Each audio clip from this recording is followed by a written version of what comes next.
It might sound crazy, but at the end of this, I just want to survive. Why would you say that? Because sometimes it feels like I'm at war with myself. I feel like a prisoner trapped within my own skin. My mind is my captor, and I'm at the mercy of my thoughts as they spin around me. Bethany Boik had many demons and many false diagnoses, and they were all working against her. How do you fight when you're not sure who the enemy is? Schizoaffective disorder, when the enemy is yourself. This week on My Healthy Mind, let's talk about it.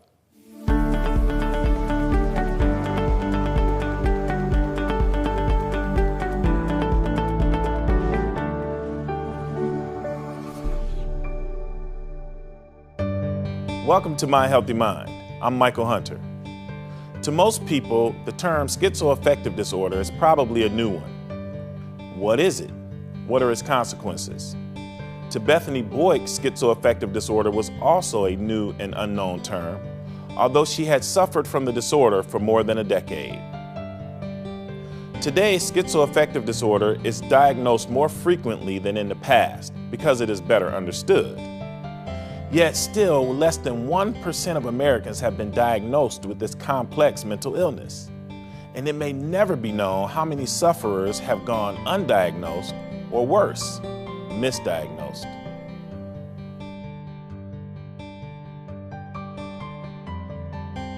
Schizoaffective disorder is a unique disorder that is a combination of both psychotic features and mood disorder.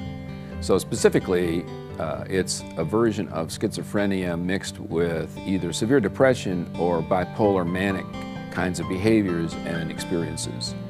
And that's why it's sometimes difficult for a practitioner to be able to diagnose it accurately, because they misdiagnose it as sometimes panic disorder if they come in anxious about what's going on.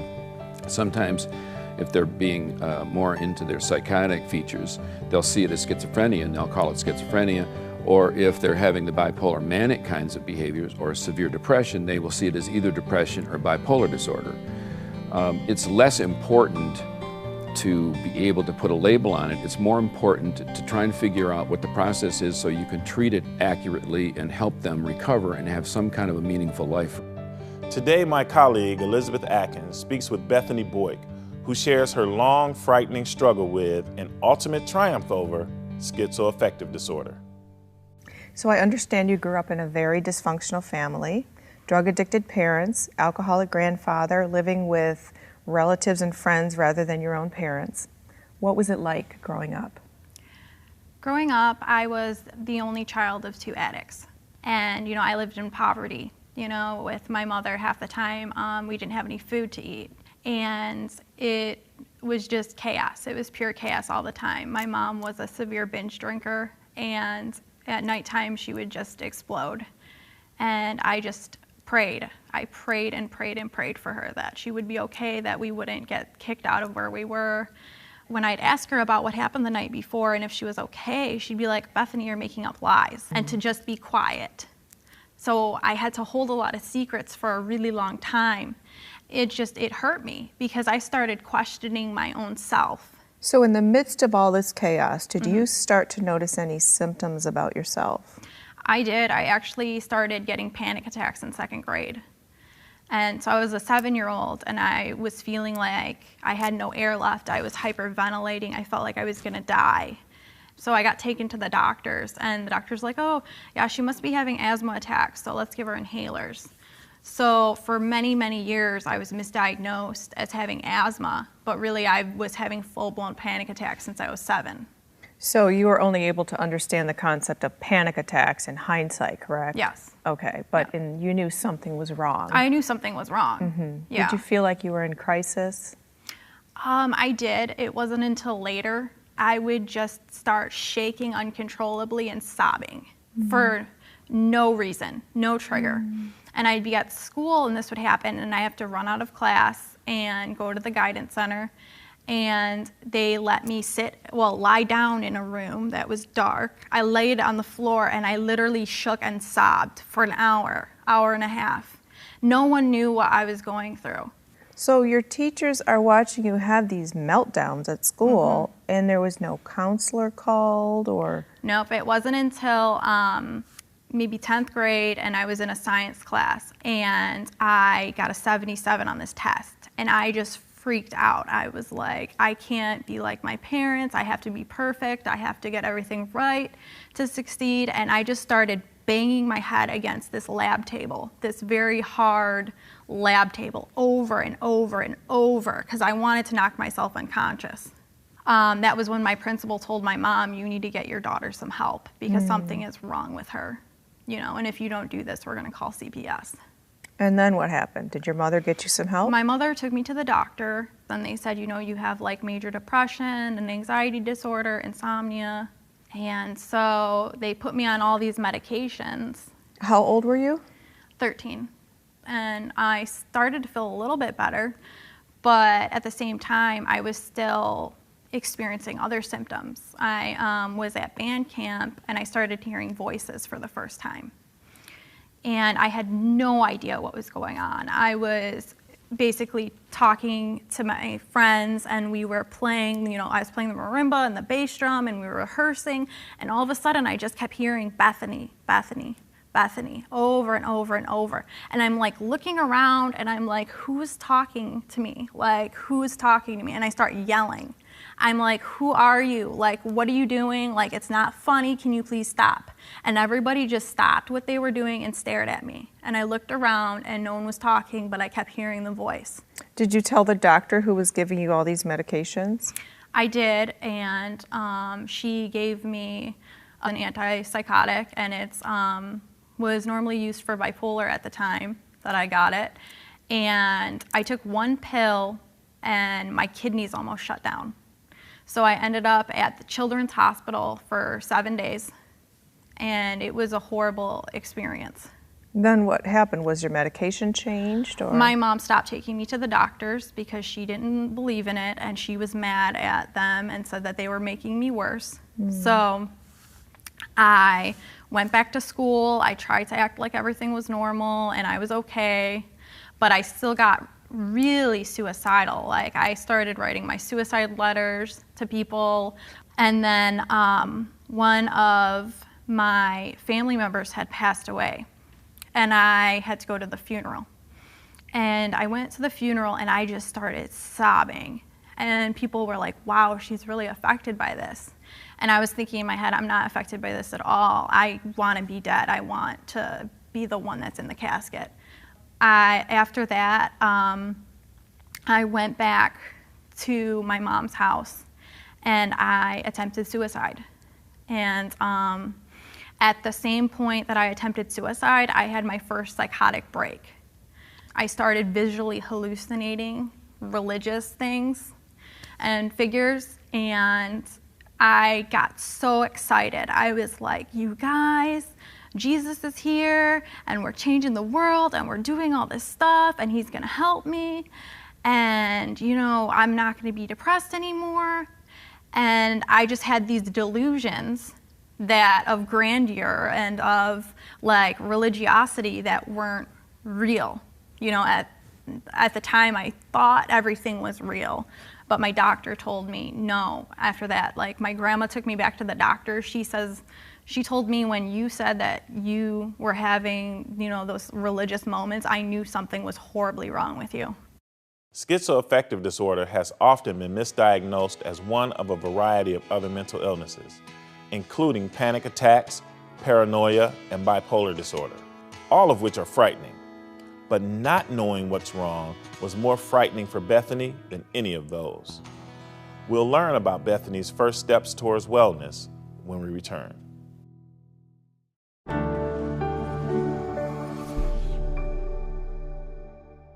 Stress, depression, and severe mental illness can happen to anyone. Team Mental Health Services has been helping those struggling with these conditions in southeastern Michigan. Within 24 hours of reaching out to our team, members receive psychiatric evaluations and begin the necessary treatment for recovery. Towards the 6th court date, I finally stood up and said, I can handle this process the rest of the way. And it was all because of the motivation and encouragement I got from Team Mental Health staff. Team Mental Health Services, because we care and you can.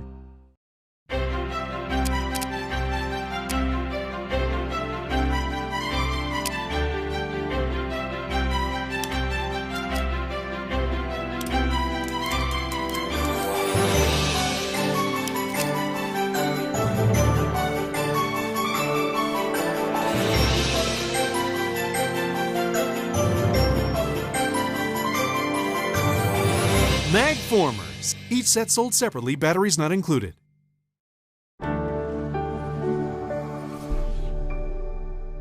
So this disorder tends to develop early in adulthood, between 16 and 30, typically is the age of onset.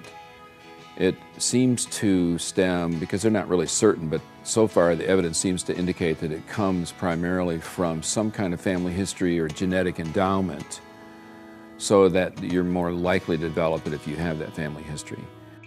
Welcome back to My Healthy Mind. Elizabeth continues her conversation with Bethany, who shares with us her long and painful battle with schizoaffective disorder and what it took to come to terms with it. So now you're in high school. Were there any teachers there who helped you? Yes, I had one teacher basically tell me that, you know, hey Beth, this crap that you're turning into me as homework is crap. It's nothing. You are so far behind. You have sloppy handwriting. Like, what's going on? What's wrong? And I kind of let him into my life and told him a little bit about what was going on. And he's like, okay, well, you know, if you come before school, you know, I can help you get your grades back up and we can try to do these things together. So he helped me with that. And then things just got worse and worse. I kept having suicidal ideations throughout high school. I had a lot of, you know, just weird mental health stuff, you know, hearing voices, not knowing if they're real or not knowing if people are really spying on me or not. And I had told like some of my friends, I'm like, you know, guys, like, does this happen to you? Like, what's going on? And they're like, Bethany, no, don't say that. Like, you need to stop talking about it because no one's gonna wanna be your friend. And I'm like, yeah, you're probably right. And my grandma took me back to the doctor. They immediately put me on antipsychotics. And it made me very tired. You know, I was a 3.0, 3.5 student, and my grades went down to a 1.7 because all I did was sleep in school. The medication made me so drowsy and zombie-like. I started not hanging out with friends as much, and I just started backing away and isolating myself. And I wasn't, you know, showering, brushing my hair. I stopped doing all that stuff and just became this zombie. And I remember I had one of my best friends at the time, she self-harmed. And she said she got so much relief from it. And I was like, really, that's all you do is cut yourself and it goes away? The pain goes away? And she's like, yeah, it's so easy. So I got really excited. I'm like, this is gonna work. I'm not gonna have any of these thoughts anymore or hear any of these voices, you know? So I went in my shower and I just started cutting my inner thighs with a razor. And I'm like watching the blood go down the drain and I'm sobbing because I'm like, why isn't the voices stopping? Why is this not working? And I stopped cutting myself and I just remember curling up into a ball in my shower, just sobbing myself because it didn't work. It didn't work. We'll have more when we return about schizoaffective disorder and Bethany's struggle with the disease and the treatments. Please stay tuned.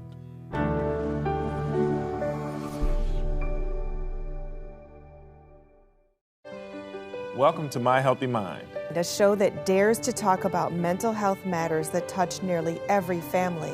Each week you'll meet guests who share their stories, hear from local experts, and learn about resources that may help. And so I was in a committee meeting at the House of Representatives when I realized that my daughter had autism. We need to take the stigma away from mental health issues. No topics about mental health and wellness are off limits on our show. Let's talk about it on My Healthy Mind.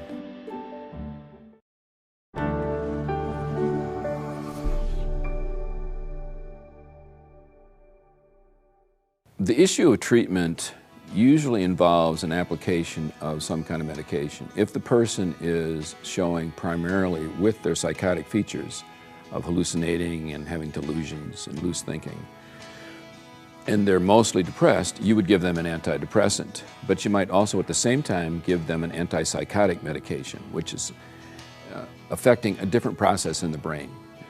The other forms of treatment are cognitive behavioral therapy with a therapist, with a psychologist, oftentimes a caseworker to sort of follow them to make sure that they're staying on course about, taking the right kind of medication and using their resources that they have in their life to help guide them through, because it's very difficult for them to make an adjustment in life.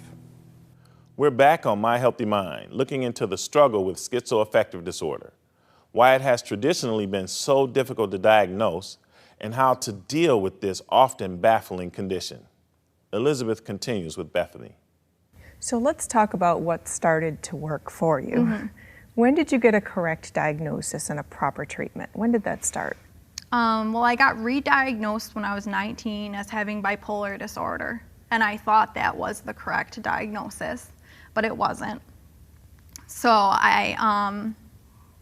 as I went through college, I had more symptoms and exhibits of like social withdrawal and isolation, and I went to a new mental health clinic to get a second opinion, and my doctor took one look at me, looked at my records, and he was like, "You have schizoaffective disorder. You have a form of schizophrenia." And I'm like, everything just made sense in that moment. So Bethany, were you familiar what schizoaffective disorder is, and how is it different from schizophrenia? Did he have to explain that, or did you already suspect? Affective disorders, they correlate with mood disorder. So I figured it was like some form of schizophrenia with a mood disorder, and that's exactly what it was. And he told me that. And it made sense because of all the symptoms that I was having. They correlated to this disorder. It made sense. So once you started being treated for schizoaffective disorder, you were still hospitalized. Tell us what happened with that. Yeah. I was just trying new medications, and some of them didn't really go with me that well, and I became extremely suicidal. And while I was having paranoia and hearing voices, and so I ended up hospitalized twice in a row. And they finally found the right medication combination the second time I was in the hospital. So they changed all my medications, and I was like, thank goodness, because I had been on over 35 different medications. 35 medications? Yes. I have an example of all the medications I've taken in the past 13 years. Wow. This doesn't include all the different combinations of these medications that I've had to try in order to help, fix my mental health issues. How do you feel when you look at all those bottles? I feel like I'm a survivor. Like I chose life and I chose opportunity, because no matter what a doctor has told me or said to me, that could have like pushed me down, I just kept trying. I was like the little engine that could. I never gave up, and I kept pushing forward until I found that right combination. So how do you maintain your recovery? Well, I take my medication because that's the number one thing, and then I use coping skills that I've gained. So we talked about reality checking, and so I can do that with another person, or I can do that by myself. So when I'm having either psychosis or paranoia, I basically talk myself into reality. So I am experiencing, these non-reality situations, and I'm just checking every little thing. Like, okay, there's a bird flying around the house. How did that happen? No one opened the front door. There's no windows open. This bird cannot be real. Do you get therapy as well? I do, yep. I go once a week to therapy. And you had nowhere to turn to get more help? No. You couldn't go home. Your mother, father, grandmother, they didn't know what to do, right? Yeah. I had no biological family support. I had support from my found family, as I call it. I formulated a group of friends who I live with, who care about me, who know what to do when I'm in crisis, and who are the most amazing individuals I have ever met. And I truly believe that, you know, they're gifts from God. And they help me out so much.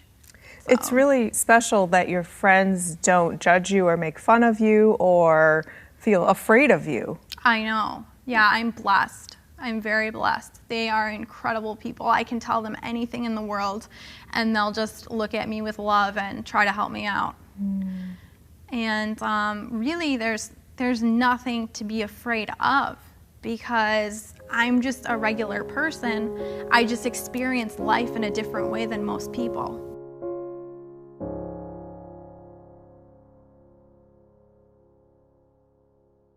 Stress, depression, and severe mental illness can happen to anyone. Team Mental Health Services has been helping those struggling with these conditions in southeastern Michigan. Within 24 hours of reaching out to our team, members receive psychiatric evaluations and begin the necessary treatment for recovery. Towards the 6th court date, I finally stood up and said, I can handle this process the rest of the way. And it was all because of the motivation and encouragement I got from Team Mental Health staff. Team Mental Health Services, because we care and you can.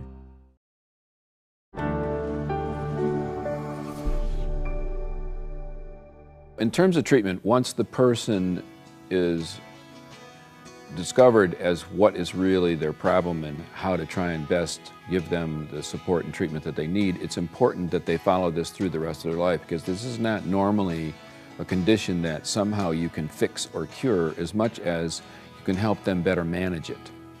And that management requires probably a lifetime of being on some kind of medication once you get the right regime, the right balance and mix of which ones.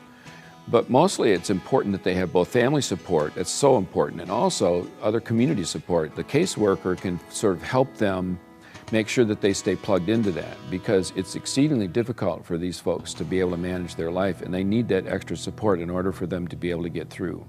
Although schizoaffective disorder can be a very difficult mental illness to diagnose, Bethany has proven that with the proper treatment, this terrible illness can be managed. So you went to this doctor who recognized what was happening to you after 12 years of struggling with wrong diagnoses and incorrect treatments. Tell us how you felt when you finally learned that you have schizoaffective disorder, a correct diagnosis. It was incredible. It was an incredible moment. I felt like a rock had lifted from my chest and I could breathe. It was like having a breath of fresh air. Like, for the first time in my life, I felt like, you know, people had said so many negative things to me. Oh, you're crazy, you're a lunatic, you're gonna amount to nothing, you're a wacko, all these things, to someone giving me a proper diagnosis for what I was living with. Yes, I have this illness. This is how it affects me. I'm not gonna let it take me down, and I'm just gonna do everything in my power to learn about it, to research it, and to exceed with it. And did you do that? How did you research it? I did. I bought books from, you know, online, different books, Schizophrenia for Dummies, different family therapy books, like for people that lived with loved ones with schizoaffective disorder, how to help them, you know, learn to cope with you and your, you know, problems. And I researched until I knew everything I could about the illness, and then I integrated everything in my life around that and how to help myself. So Bethany, you struggled for so many years with wrong treatments, misdiagnoses. What's your advice to people who are going through that and they know something's wrong, they're not getting the right treatment? What would you say to them? keep trying different doctors, keep trying different medications, and never, ever, ever give up. I remember, you know, there have been certain points of my life where I attempted suicide 3 times. So there was 2 other times where I attempted suicide, and at that point in my life, I thought there was nothing more that could help me. And those times were the most inaccurate times of my life. But it's really not giving up. And that's the hardest thing to tell someone who literally feels completely hopeless. You know, what do you do when someone is just like, I have no hope left? And you have to tell them, you know, you feel like this right now, but I swear to you, if you keep trying, something is going to budge. Something will budge, and, you know, one day you're not going to feel like this. You know, pain ends. And I didn't know that for many years. I didn't know that the pain goes away. Elizabeth, what a great story of perseverance and triumph over things that people, especially children, should never have to endure. You know, Michael, for people who struggle with schizoaffective disorder, knowing what's real and who's on their side can be difficult. But it's great to know that with the proper diagnosis and treatment, this disorder can be managed. To help you on your quest for mental wellness, we've put information and resources on our website, myhealthymind.com. Please take a look. Visiting myhealthymind.com could be an excellent first step toward learning more about schizoaffective disorder. And we'd like to hear from you about topics you'd like us to discuss on My Healthy Mind. We mean the tough topics that are so important to talk about openly to help remove the barriers on the path to well-being.